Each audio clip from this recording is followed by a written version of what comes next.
Well, there's not one relationship between Europe and the MENA, and the Middle East and North Africa region. Well, first of all, on the European side, there's the European Union that has relationships with all of these countries, and also there's a multilateral framework. And then there are different sub-regions, right? The relationships that we may have with the Gulf, with the Persian Gulf, are very different than what we may have with the Maghreb.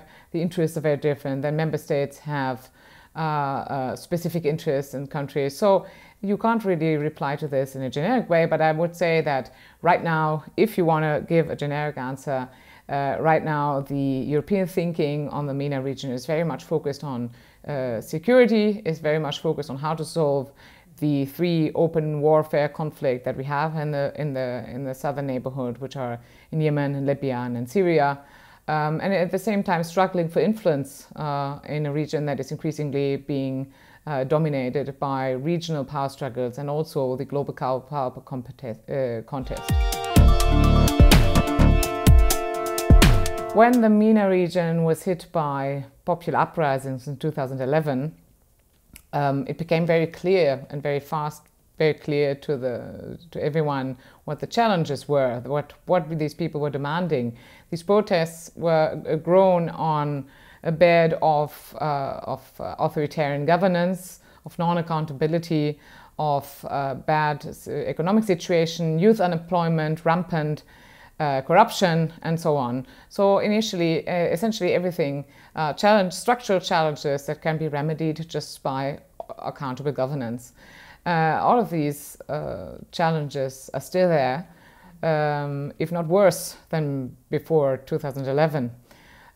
So this is the big. At the same time, some sub-regions of the region, for example, the rentier states, the states that have oil and gas, face the additional challenge that they have to diversify their economies as the end of the oil era is nearing, and they will, in the mid and long run, no longer have the money to pay off their constituencies.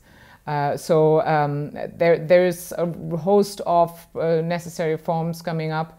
The question is, what can Europe do to motivate these reforms? And that is an open question that we haven't really answered.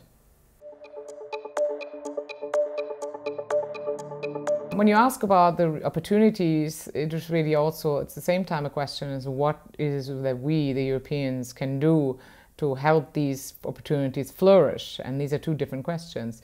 The greatest opportunity for Europe is, I think, to support Tunisia, which is the one example of a democratic country in the Arab world that despite all its difficulties is still flourishing. That is an example for many other countries. The interest is comparatively low if you considering what the symbolic meaning of Tunisia. In my view, because Tunisia doesn't have any regional power assets, it doesn't have oil, it doesn't have anything that is, let's say, in the short term useful to any of the European EU member states. At the moment, it is merely a symbolic value, which doesn't pay off right now. However, investing in this country and investing in a democratic precedent in the Arab world will pay off as Tunisia, once it's consolidated, takes on a sort of more significant regional role.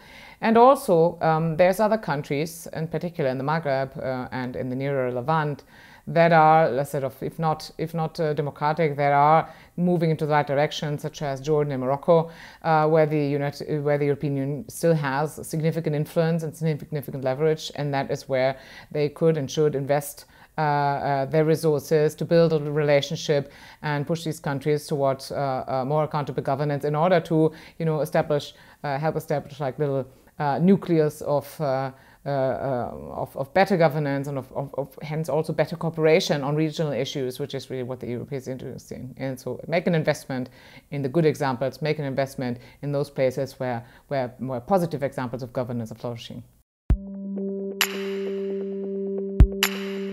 What is misunderstood in the region? I'm not sure whether there are misunderstandings. I think there are different perspectives. On each and every single one of the pressing policy issues that you have, there are different perspectives, not only from the southern and the northern shore of the Mediterranean, but even within the EU. So you don't even need to go that far. From the south, for a long time, the European Union has not really listened much to our voices, in particular what the public wants. I think this is a lesson that the 2011 uprisings have taught the EU very strongly, that you cannot only cooperate with governments, you cannot only listen to governments, you also need to listen to what the people want. And at the same time, this lesson has not really that much been implemented because they keep just mainly listening to the governments. And also there's the element, well, from the government side,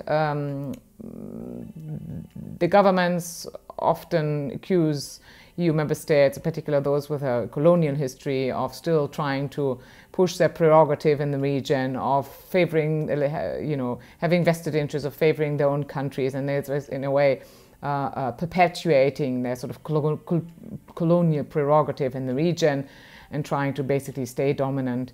That is a common criticism. And then there's simply different perspectives. For example, in our relations with the countries of the region, right now, in the present situation, you can often see that the European Union is stressing very much the question of migration. They want the countries to, behave more forcefully when it comes to stopping illegal migration northwards. They want them to sign readmission agreements, whereas, for example, the southern partners, what they want is visa facilitation. They want their students to be able to come to study in the EU. So there's a little bit of a sort of parallel conversation going on, which is not so much a question of misunderstanding. I think both sides know exactly what the other side wants. They just don't agree.